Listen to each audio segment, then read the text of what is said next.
सनातन धर्म में माना गया है कि मंत्रों के जाप से व्यक्ति को कई प्रकार के लाभ प्राप्त हो सकते हैं।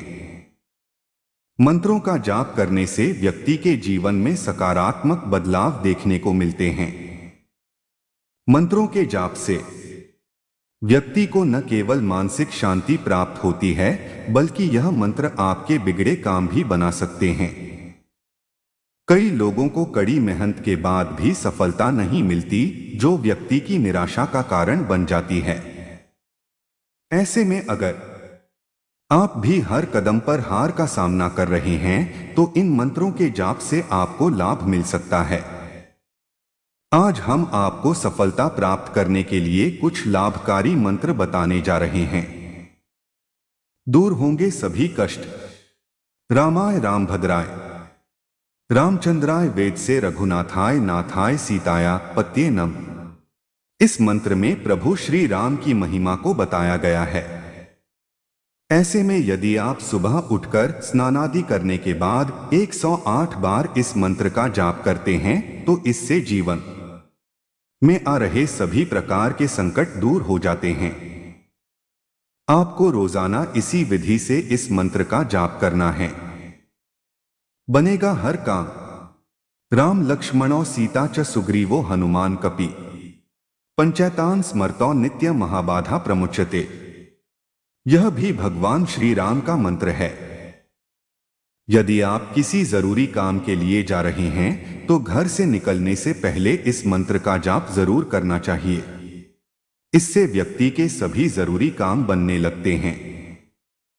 इस मंत्र से जागेगा भाग्य।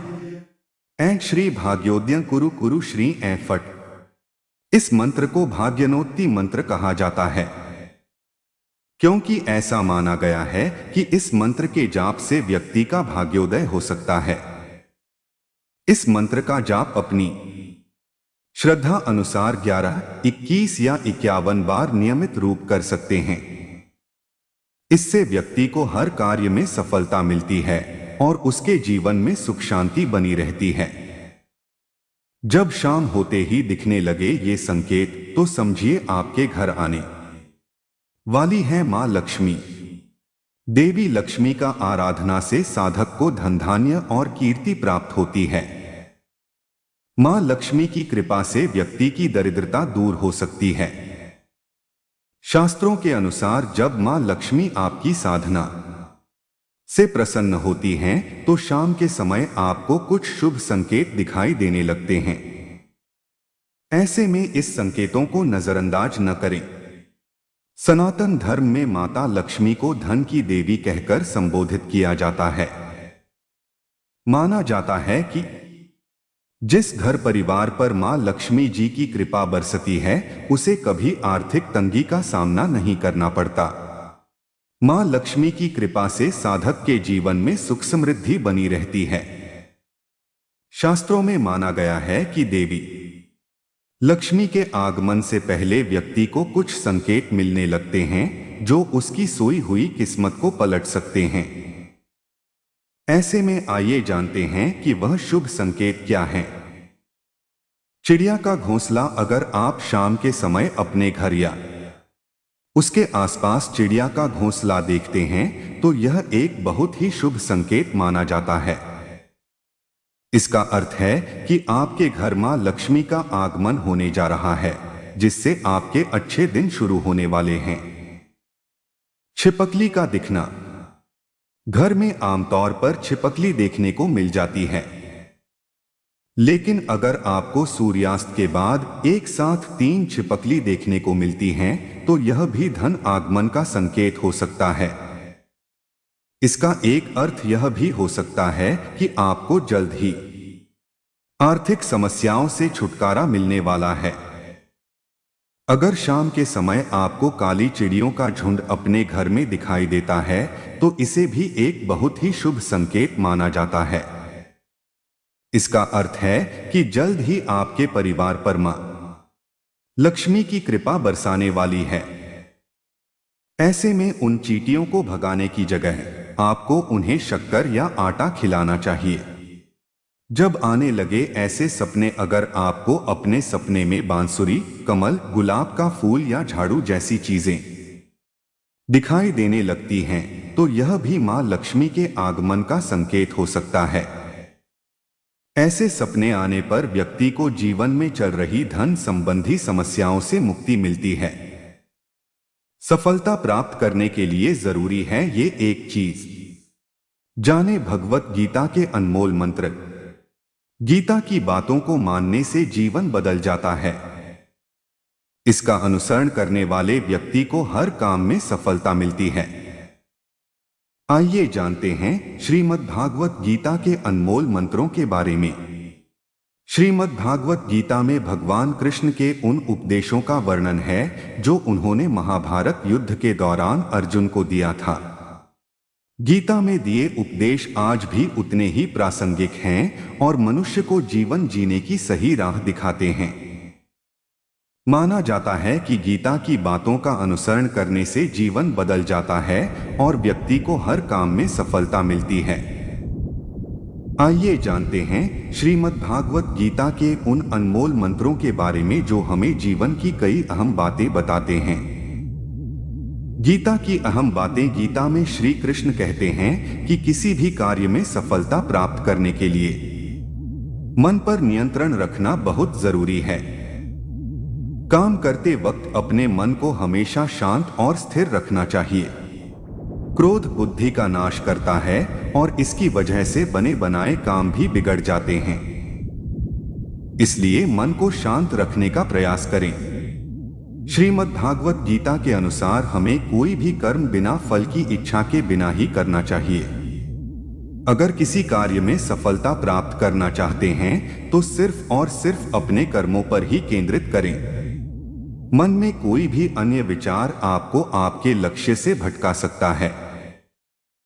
गीता के अनुसार व्यक्ति को कभी भी अपने कर्मों पर संदेह नहीं करना चाहिए। ऐसा करने से व्यक्ति खुद का सर्वनाश कर बैठता है। इसलिए सफलता प्राप्त करना चाहते हैं तो जो भी कार्य करें उसे पूरे विश्वास के साथ बिना किसी संदेह के पूरा करें। गीता में श्री कृष्ण कहते हैं मनुष्य को किसी भी वस्तु के प्रति अत्यधिक लगाव नहीं रखना चाहिए। यह लगाव ही मनुष्य के दुख और असफलता का कारण बनता है। अत्यधिक लगाव से व्यक्ति में क्रोध और दुख का भाव उत्पन्न होता है। इसकी वजह से वह अपने कर्म पर केंद्रित नहीं कर पाता है। इसलिए मनुष्य को अत्यधिक लगाव से बचना चाहिए। श्री कृष्ण के अनुसार किसी भी कार्य में सफलता प्राप्त करने के लिए अपने भीतर छिपे डर को खत्म करना चाहिए। यह सीख देते हुए कृष्ण ने अर्जुन को कहा था कि हे अर्जुन, तुम निडर होकर युद्ध करो। अगर युद्ध में तुम मारे गए तो स्वर्ग मिलेगा और अगर जीत गए तो धरती पर राज मिलेगा। इसलिए अपने मन से डर को खत्म कर दो। चलिए आपको एक कहानी सुनाते हैं। एक समय में एक प्रतापी राजा था। राजा के 3 बेटे थे। उन्हें सुयोग्य बनाने के लिए राजा ने उनकी शिक्षा दीक्षा की सर्वश्रेष्ठ व्यवस्था की। राजा ने अपने बेटों को हर विधा में बेहतर और पारंगत बनाया। राजा चाहता था कि उसके पुत्र ही उसके राज्य की बागडोर संभालें। जब राजा बूढ़ा हो गया तो उसने अपने सभी पुत्रों को अपने पास बुलाया। उसने कहा, पुत्र, हमारे राज्य में नाशपाती का एक भी पेड़ नहीं है। इसलिए मैं चाहता हूं कि तुम सभी एक पेड़ की खोज में जाओ और वापस आकर मुझे यह बताओ वह कैसा होता है। लेकिन राजा ने एक शर्त भी रखी कि उनके तीनों बेटे अलग अलग और 4-4 माह के अंतराल में जाएंगे। इसके बाद तीनों आकर एक साथ प्रश्न का उत्तर देंगे। तीनों बच्चों ने एक साथ इस बात को स्वीकार किया। राजा का बड़ा बेटा सबसे पहले गया, उसके बाद मंझला और सबसे आखिरी में सबसे छोटा बेटा गया। सभी अपनी अपनी खोज कर पिता के पाए वापस आए।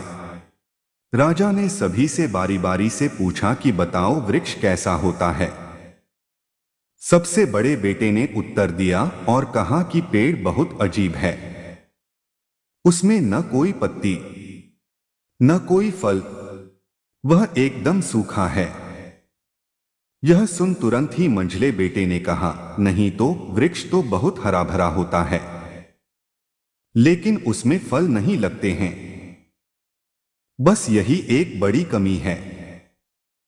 यह सुन तुरंत ही सबसे छोटा बेटा बोला, मेरे दोनों बड़े आई किसी अन्य वृक्ष को देखकर आ गए हैं। नाशपाती का पेड़ तो हरा भरा होता है, फलों से लदा हुआ होता है। मैंने खुद देखा है। तीनों बेटे अपनी अपनी बात पर अड़ गए।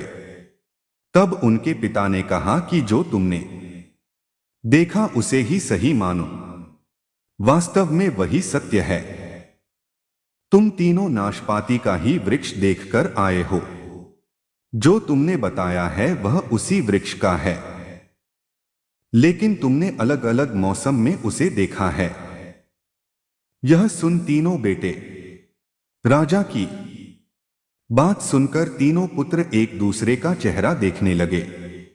राजा आगे कहने लगा, पुत्रों, मैंने जानबूझकर तुम तीनों को अलग अलग मौसम में भेजा था। ऐसा मैंने तुम्हें जीवन की एक गहरी सीख देने के लिए किया था। राजा ने अपने बेटों से कहा कि आज वो उन्हें 3 बातें बताएगा जिससे उन्हें जीवन की सीख मिलेगी। राजा ने अपने पुत्रों को 3 बातें बताई। 1, किसी भी चीज को एक बार देख या जांच कर उसके बारे में पूरी जानकारी प्राप्त नहीं होती है। किसी भी व्यक्ति या वस्तु के बारे में पूरी जानकारी प्राप्त करने के लिए उसका अवलोकन लंबे समय तक करना पड़ता है। किसी के बारे में राय जल्दी नहीं बनानी चाहिए। 2, हर मौसम हमेशा एक सा नहीं रहता। नाशपाती के वृक्ष पर जब भी मौसम का प्रभाव पड़ता है तो कभी वह सूखा तो कभी हरा भरा हो जाता है। ऐसे ही जीवन के उतार चढ़ाव में सुख दुख, सफलता असफलता का दौर आता है। ऐसे में हम भी को हिम्मत बनाए रखनी होती है। मौसम की तरह बुरा समय भी गुजर जाता है। 3, विवाद में तब तक नहीं पड़ना चाहिए जब तक आपको दूसरे के पक्ष के बारे में न पता हो। दूसरे का पक्ष सुनना बेहद जरूरी है। इससे व्यक्ति का ज्ञान वर्धन होता है। यदि आपको यह वीडियो अच्छा लगा होगा तो हमारे इस चैनल को सब्सक्राइब जरूर करें और कमेंट में जय श्री कृष्णा जरूर लिखें। राधे राधे।